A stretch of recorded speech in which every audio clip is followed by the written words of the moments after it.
Bienvenue à tous à notre célébration pascale. Je signale la présence parmi nous parce qu'on me l'a dit juste avant la messe de Jérémie.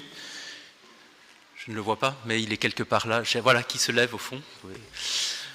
Qui a été baptisé hier soir dans sa paroisse.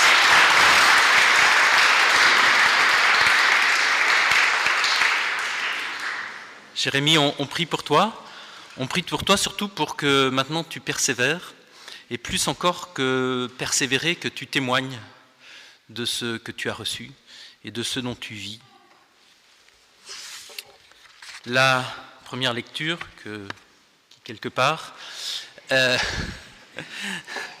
nous fait dire, Pierre fait dire, quand il prêche, voilà, Jésus nous est apparu à nous, mais il n'est pas apparu à tout le monde.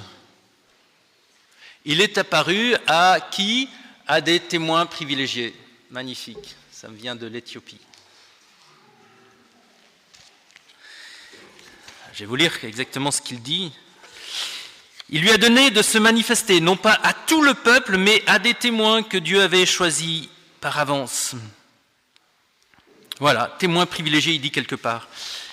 Et on pourrait se poser la question, mais alors pourquoi ça aurait été beaucoup plus simple pour le Christ, n'est-ce pas, d'aller dans les rues de Jérusalem, de refaire une entrée triomphale, et puis de se révéler comme celui qui n'est plus soumis à la mort, et tous auraient cru. Là, le plan de Dieu n'était pas le meilleur. Et on pourrait même se poser la question, mais aujourd'hui encore, Dieu pourrait continuer de se révéler au monde, pourrait beaucoup plus impacter. On sait comment, lorsque quelqu'un est touché par l'esprit, comment il l'est retourné, et non, l'esprit ne semble pas faire. Pourquoi? Parce que Dieu veut passer par des témoins privilégiés. Il y a 2000 ans, il a voulu passer par un petit groupe d'hommes. Paul dit à un moment, il est apparu à 500 frères à la fois. Mais 500, c'était rien.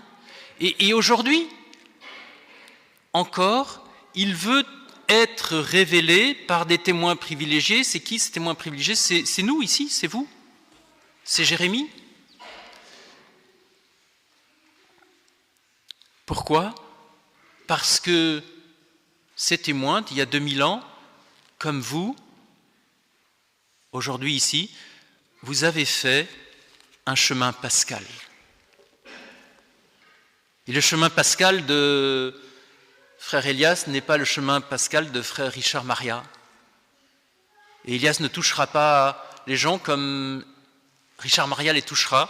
Et on voit bien dans l'Évangile, le chemin pascal de Jean n'est pas le chemin pascal de Pierre. Jean entre, il voit et il croit. Et Pierre sort, il n'a pas cru. Mais il n'y a pas à mettre en compétition la foi de Jean et de Pierre, il nous faut la foi de Jean, qui lui a fait un chemin pascal privilégié, qui est allé reposer sur le cœur du Christ pendant que son âme était dévastée par la trahison de Judas et qui en a senti jaillir la source de vie. Là, dans cette âme dévastée, il a reçu la Vierge à la croix. Il a entendu le cri de soif, il a été témoin du côté percé. Et oui, il est lui aussi percé à la lumière. Et c'est pour ça qu'en entrant, il voit quoi? Cette lumière qui brille dans les ténèbres, et que les ténèbres n'ont pas arrêté en Jean.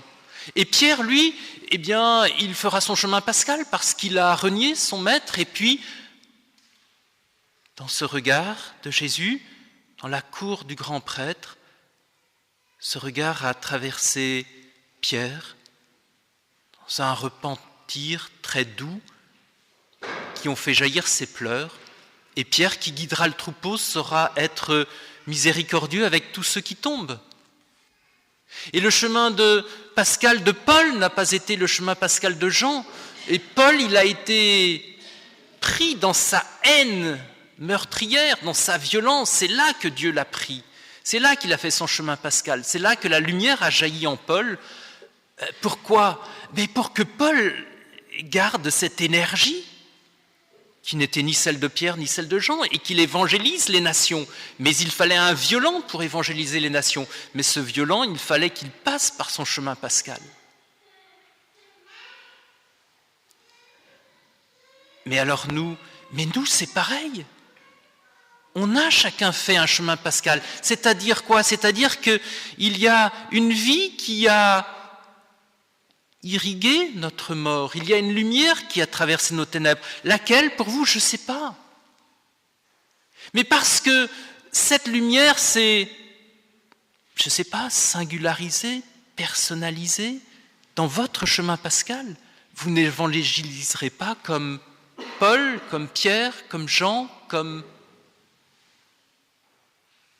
J'ai rencontré un homme un jour, il y a quelques années, qui mourait d'un cancer. Mais il mourait depuis 15 ans. Vous savez, ce genre de cancer où il y a une rémission, une rechute, une rémission, une rechute, et vous en mourrez jamais, mais vous mourrez à petit feu.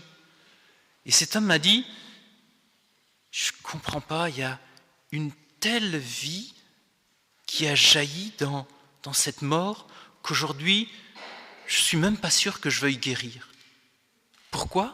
Parce que dans cette mort qui n'en était pas et qui le conduisait néanmoins à la mort, son âme a été traversée par une telle lumière, une telle vie qu'aujourd'hui il ne sait plus s'il doit préférer la vie ou la mort. La vie du Christ ou la mort de son corps.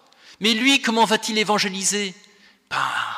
Sa parole va être infiniment plus puissante que la mienne lorsqu'il va aller trouver les malades et ceux qui sont dans un tunnel depuis 15 ans.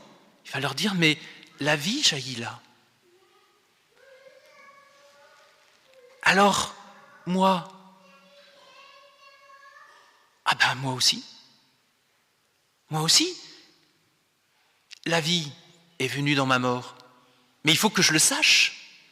Il faut que je connaisse mon chemin pascal. Il faut que je sache dans quelles ténèbres. J'aimerais demander à Jérémie, viens ici et témoigne-nous quand est-ce que ta lumière, que sa lumière a traversé tes ténèbres. Et il nous dirait. Et on dirait, waouh, mais Jérémie, tu vas aller auprès de qui ? Je ne sais pas, parce que je ne connais pas.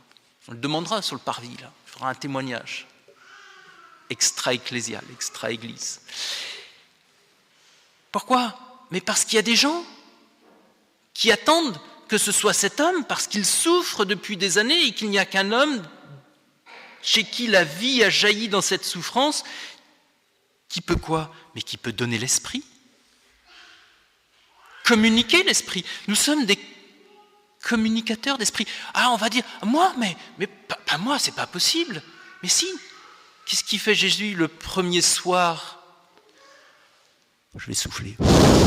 Il souffle, ça réveille. Il souffle, et son souffle dit quoi ? Tiens, tu as reçu l'esprit. Et puis depuis 2000 ans, il y a des souffles, il y a des paroles, il y a des sourires. Il y a des petits lumignons qu'on a allumés hier soir, au lumignon du voisin, à partir du cierge pascal, mais cette lumière va se transmettre. Mais vous êtes...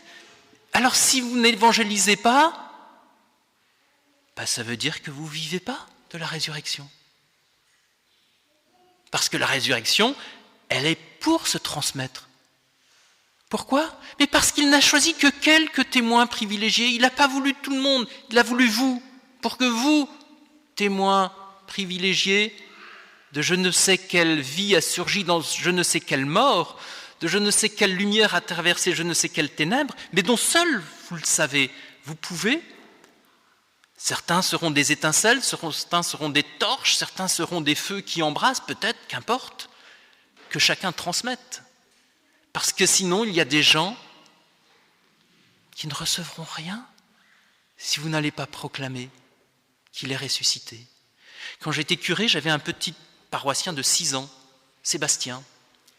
Et Sébastien, sur la cour de récréation, avant que Pâques arrive, allait dire à ses petits copains, tu sais, Pâques, c'est pas les petits lapins au chocolat et c'est pas les œufs, c'est que Jésus est ressuscité. Et alors qu'est-ce qu'ils faisaient les petits copains ? Ils allaient dire à leur maman, maman, tu sais, Pâques, c'est pas les petits lapins au chocolat et les œufs. Et qu'est-ce que disaient les mamans ? Mais non, c'est rien ça. Mais non, c'est pas vrai.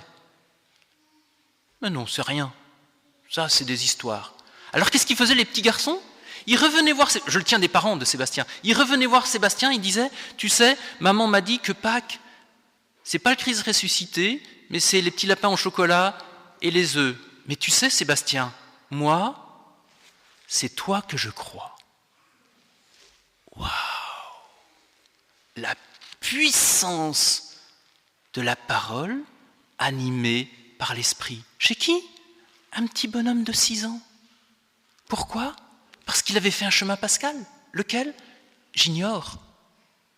Mais Sébastien n'aurait pas proclamé s'il n'avait pas reçu la lumière dans une de ses morts. Petite mort, certes, mais mort. Alors, frères et sœurs, nous ne pouvons pas sortir de cette église sans proclamer le Christ. Alors peut-être nous ne pouvons pas sortir d'abord sans lui avoir demandé, mais Seigneur, où as-tu fait jaillir en moi la vie? Où as-tu fait jaillir cette vie? Et quelle est cette lumière qui m'a traversé pour que je puisse à mon tour dire Christ est ressuscité, il est vraiment ressuscité.